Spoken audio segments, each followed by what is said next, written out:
السلام علیکم۔ جو بھائی انگریزی سمجھتے ہیں وہ تو اس ویڈیو کو بہت ہی اچھے طریقے سے سمجھ جائیں گے کہ اس میں یہ بتایا گیا ہے کہ مرنے کے بعد انسانی جسم کے ساتھ کیا ہوتا ہے، اور جو انگریزی نہیں سمجھتے ہیں بھائی وہ بھی کچھ نہ کچھ اندازہ لگا لیں گے۔ یقین کیجئے عقل حیران ہے کہ اسلام واقعی ایک سچا دین ہے، اللہ کا دین ہے،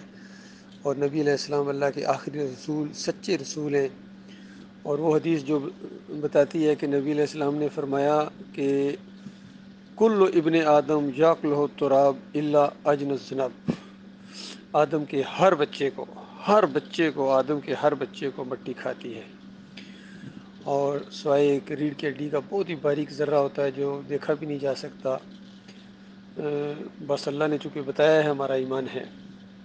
وہ برباد نہیں ہوتا، باقی سارا کچھ برباد ہو جاتا ہے۔ کس طرح روح نکلنے کے بعد آہستہ آہستہ یہ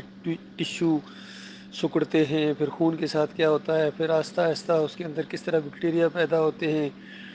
یعنی 24 گھنٹوں کے اندر، پھر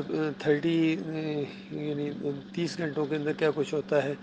لیکن اسلام میں یہ ہے کہ جلدی جلدی اس کو دفناؤ، کیونکہ وہ کیفیت پھر آپ بعد میں دیکھ نہیں سکیں گے اپنے قریبی رشتہ دار کی۔ وہ چہرے جن کو چومنے کا دل کرتا تھا، بچے ہوں یا بھائی ہوں یا جس طرح رشتے ہوتے ہیں، ماں باپ ہوں، تو وہ آپ پھر دیکھ ہی نہیں سکیں گے، اس کی حالت یہ ہو جائے گی تو، اور پھر پوری زندگی وہی چہرہ آپ کے نظر، آپ کے سامنے وہی آتا رہے گا۔ تو اسلام میں یہ ہے کہ جلدی جلدی اس کو دفناؤ، اور اس کے بعد اس کے اندر ایسے بیکٹیریا پیدا ہوتے ہیں کہ جو سارے جسم کو مٹی کے ساتھ مٹی کر دیتے ہیں، ختم کر دیتے ہیں، پھر مزید کچھ عرصہ گزرتا ہے اور پھر ہڈیوں کو بھی وہ ختم کر دیتے ہیں۔ تو یہ دیکھیے اسلام کا یہی وہ ہے طریقہ کار۔ باقی جتنے مذاہب ہیں، خاص کر ہندوؤں کو جب جلاتے دیکھتے ہیں، عقل حیران ہے کس طرح اپنے پیاروں کو اپنی آنکھوں کے سامنے جلاتے ہیں۔ تو ایندھن کا بھی کتنا زیاں ہے اس میں، دیکھیے کتنا نقصان ہے، دنیاوی لحاظ سے بھی دیکھا جائے تو عقل کے بھی خلاف ہے۔ اور اسلام ایک سچا دین ہے، اللہ کا لاکھ لاکھ شکر ہمیں ادا کرنا چاہیے اس انداز سے بھی۔ اور سب سے بڑی بات کہ عقیدے کی بات کہ ہر انسان کے ساتھ یہی معاملہ ہوتا ہے، اور کس قدر انسانوں کی بدبختی ہے، اور خاص کر ان مسلمانوں کی، کہ ان کو یہ بتایا گیا ہے کہ یہ قبر کے اندر جتنے بابے ہیں زندہ ہیں، سنتے ہیں، دیکھتے ہیں، پہچانتے ہیں، ان کی روح واپس آ جاتی ہے۔ جھوٹی روایتوں کے ذریعے پہلے نبی علیہ السلام کے جسم کو انہوں نے سلامت رکھا، اس کے بعد سارے لوگ کہتے ہیں شہید زندہ ہے، حالانکہ شہید ہوتا ہی وہ ہے جس کی روح نکلے۔ روح اگر نہیں نکلی ہے تو اب شہید نہیں کہہ سکتے، زخمی کہیں گے، اور بالکل آخری سٹیج سے بھی اگر کوئی بچ جائے تو بندہ کہے گے یہ غازی ہیں، یہ اللہ نے ان کو بچا لیا ہے، یعنی ابھی موت کا وقت نہیں آیا تھا، اس طرح کی باتیں ہوں گی۔ لیکن روح نکلے گی تو پھر اس کو شہید کہیں گے اگر اللہ کے راستے میں مارا گیا تو۔ شہید اس لیے کہ یعنی وہ یعنی لوگ تو سمجھتے ہیں بس جی مارے گئے، دنیاوی لحاظ سے مسئلہ ختم ہو گیا، لیکن اللہ تعالیٰ کہتا ہے یہ حقیقی زندگی کو چلے گئے، یہ جنتوں میں چلے گئے، یہ عیش کر رہے ہیں، اور پیچھے آنے والوں کے لیے خوشیاں منا رہے ہیں کہ وہ بھی ادھر ہی آئیں گے ایماندار۔ پوری طرح ان کو پتہ چل جاتا ہے کہ ایمان کا راستہ، توحید کا راستہ یہ سچا راستہ ہے، اور اس راستے میں جو بھی آگے بڑھے گا اور اسی پر جس کی موت آئے گی اس کی کامیابی یقینی ہے، اور جو اس دین کو غالب کرتے ہوئے جان دے دے گا وہ تو شہید ہے، اسی وقت درجات کو پہنچ جائے گا۔ اور کوئی بندہ دنیا پر واپس نہیں آنا چاہتا ہے، ایک حدیث کے اندر آتا ہے جس کے حصے میں ذرا سی بھی بلائی ہے، اگر اس کو پوری دنیا کی دولت اور پوری دنیا کی بادشاہی بھی دینے کا اللہ وعدہ کرے اور کہو کہ تم دنیا جانا چاہتے ہو، وہ نہیں آنا چاہتا۔ اس کو کیا مل گیا؟ اندازہ لگائیے۔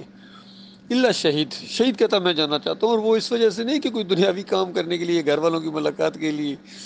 یا کوئی اور اگر بیوی بچوں کو کوئی نصیحت یا وصیت کرنے کے لیے، نہ نہ نہ نہ نہ نہ، وہ کہتا ہے یا اللہ ایک دفعہ پھر تیرے راستے میں جان دوں۔ اور وہ جو پہلا استقبال ہوا تھا، پروٹوکول، وہ تو ظاہر بات ہے بار بار نہیں ہوتا ہے۔ اس دنیا سے جب اس دنیا میں قدم رکھا تھا تو جو فرشتے آئے تھے، یعنی جو میرا پروٹوکول ہوا، جو میری عزت ہوئی، وہ دل کرتا ہے دوبارہ ہو یا اس سے بھی زیادہ میں جان لگاؤں آپ کے راستے میں، اللہ کو کہتا ہے۔ مالک نے پوچھنا چھوڑ دیا، اور دوسری روایت میں آتا ہے کہ اللہ نے کہا میرا یہ فیصلہ ہو چکا ہے، میں نے طے کر دیا ہے کہ اس دنیا سے جو ادھر آئے گا اس کو دوبارہ پھر نہیں، امتحان کے لیے دوبارہ نہیں وہاں بھیجا جائے گا۔ تو اللہ کی بات کتنی سچی ہے، اللہ کے بندو اس کو مانو، یہ سادہ بات ہے، سائنس کے مطابق ہے، قرآن کا یہی عقیدہ ہے، حدیث کا یہی عقیدہ ہے، سارے صحابہ کا یہی عقیدہ، عقل یہی مانتی ہے، سائنس یہی کہتی ہے، لیکن پھر بھی اندازہ لگائیے کہ کس قدر شیطان کا وار ہوا ہے اس انسانوں کے اوپر، خاص کر مسلمان امت کے اندر یہ جو قبر پرستی کا شرک، یہ احمد بن حنبل کے ذریعے ابن تیمیہ، ابن قیم، ابن حجر عسقلانی اور یہ سارے بعد میں امام نووی سارے اسی قبر پرستی کو روایت دیتے رہے، اور آج جتنے ہیں، چاہے یہ طاہر القادری ہو، طارق جمیل ہو، تقی عثمانی، رفیع عثمانی، مودودی، فضل الرحمان اس کا باپ، مفتی محمود، سارے ڈاکٹر اسرار مودودی تک اس قبر کے وہ زندگی کی قائل رہے، اس قبر میں کچھ نہ کچھ ہوتا ہے۔ یہ بہت ہی زیادہ شیطان کا شدید وار ہوا ہے، اور یہ مشرکانہ عقیدہ ہے، اسی وجہ سے سارا یہ شرک پھیلا ہوا ہے، یہ جڑ ہے۔ سمائے موتا اور حیات نبی فی القبر کا عقیدہ یہ شرک کی جڑ ہے، یاد رکھنا۔ باقی ہر شرک سے توبہ کرو میرے بھائیو، واسطے، وسیلے، بے حرمتے، صدقے، پھر پکاریں یا علی مدد، یا رسول مدد، پھر رکوع اور سجدے اور سجدہ تعظیمی، یہ ساری شرک کی قسمیں ہیں۔ تعویذ گنڈے، جمہوریت کا نظام، اس سے بچو، ایمان خالص کی طرف آؤ۔ اور ایک موقع اللہ نے آپ کو دیا ہے، یہ موقع اگر ہاتھ سے نکل گیا تو اس کے بعد پھر دوبارہ موقع نہیں ملے گا۔ بس اسی ایک ایمان عقیدے کی امتحان ہے کہ کون اللہ کو مانتا ہے اور کون اللہ کے ساتھ شریک ٹھہرا کے دوسروں کے سامنے جھکتا ہے، دوسروں کے سامنے نظر و نیاز پیش کرتا ہے، واسطے، وسیلے، یہ ساری چیزیں جتنی شرک کی چیزیں ہیں، اللہ تعالیٰ اور فکر کرنے کی توفیق عطا فرمائے۔